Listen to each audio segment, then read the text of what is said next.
Assalamualaikum warahmatullahi wabarakatuh.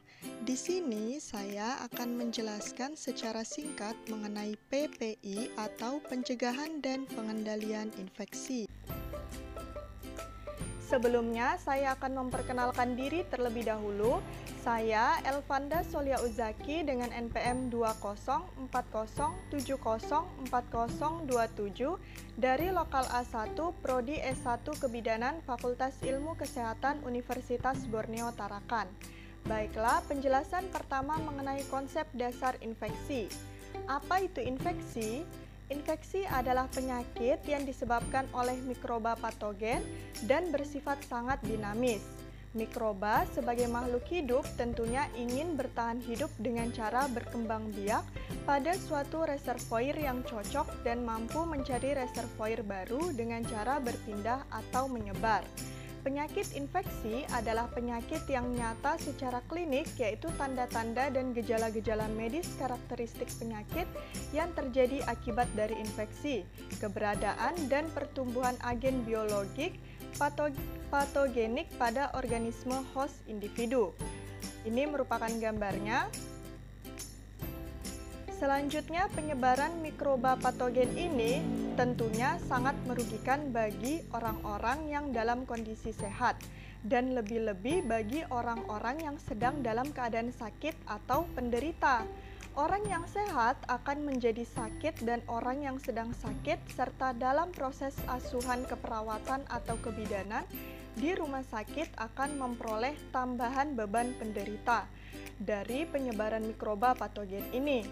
Patogen penginfeksi meliputi virus, bakteri, jamur, protozoa, parasit multiseluler, dan protein yang menyimpang yang dikenal sebagai virion. Nah, ini merupakan gambaran dari patogen penginfeksi. Selanjutnya ada rantai infeksi. Ini merupakan gambar dari perjalanan rantai infeksi. Untuk melakukan tindakan pencegahan dan pengendalian infeksi, perlu mengetahui rantai penularan. Apabila satu mata rantai dihilangkan atau dirusak, maka infeksi dapat dicegah atau dihentikan.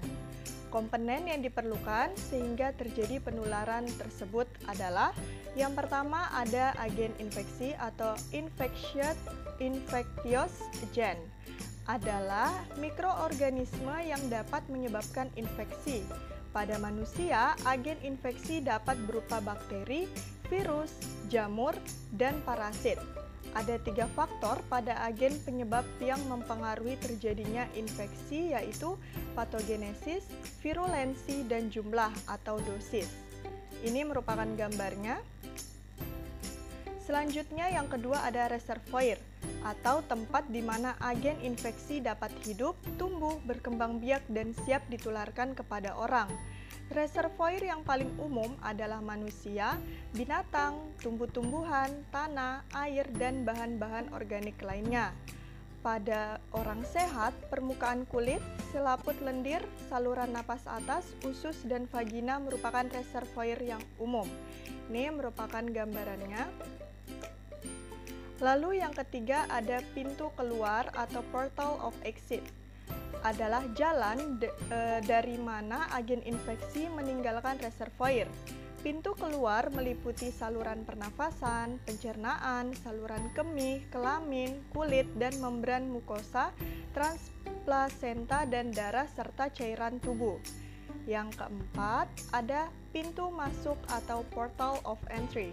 Adalah tempat di mana agen infeksi memasuki pejamu yang susceptible.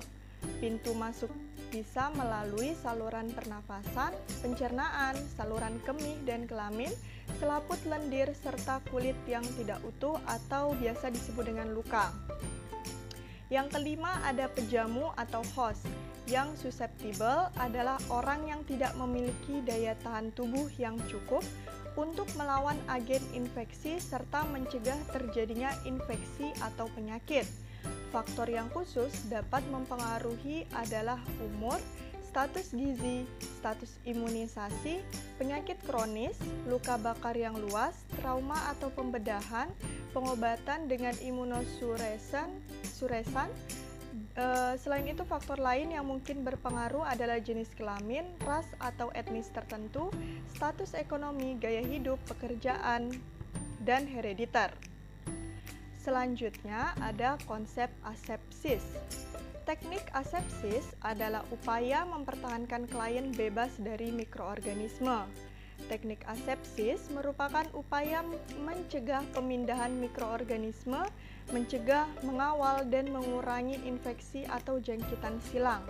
Teknik aseptik merupakan metode penjagaan yang digunakan dalam setiap tindakan yang membawa resiko masuknya mikroorganisme ke dalam tubuh pasien.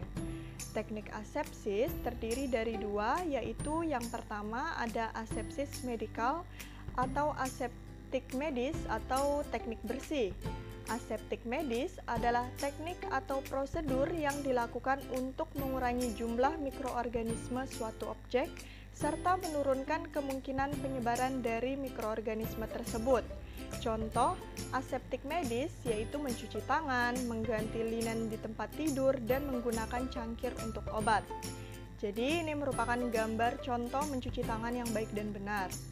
Ada gambar pertama, gambar kedua, serta gambar ketiga. Ini juga ada gambar contoh mengganti linen di tempat tidur.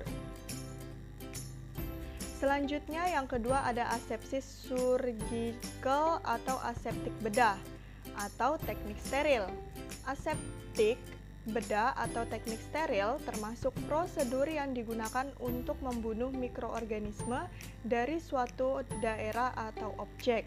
Setelah suatu objek menjadi tidak steril atau tidak bersih, objek tersebut terkontaminasi.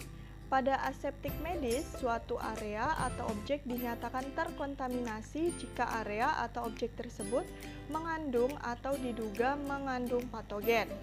Misalnya, kasa yang basah yang sudah dipakai merupakan contoh objek yang terkontaminasi.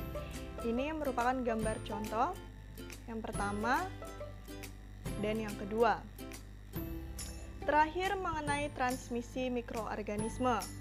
Dalam garis besarnya, mekanisme transmisi mikroba patogen ke host yang rentan melalui dua cara, yaitu yang pertama ada transmisi langsung atau direct transmission. Penularan langsung oleh mikroba patogen ke pintu masuk yang sesuai dari pejamu.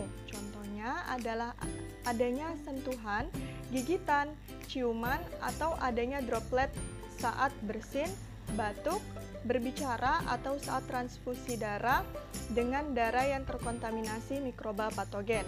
Ini merupakan contoh gambar droplet saat bersin atau batuk. Lalu yang kedua ada transmisi tidak langsung atau indirect transmission. Penularan mikroba patogen yang memerlukan adanya media perantara baik berupa barang, bahan, air, udara, makanan atau minuman maupun vektor. Ini merupakan contoh gambarnya.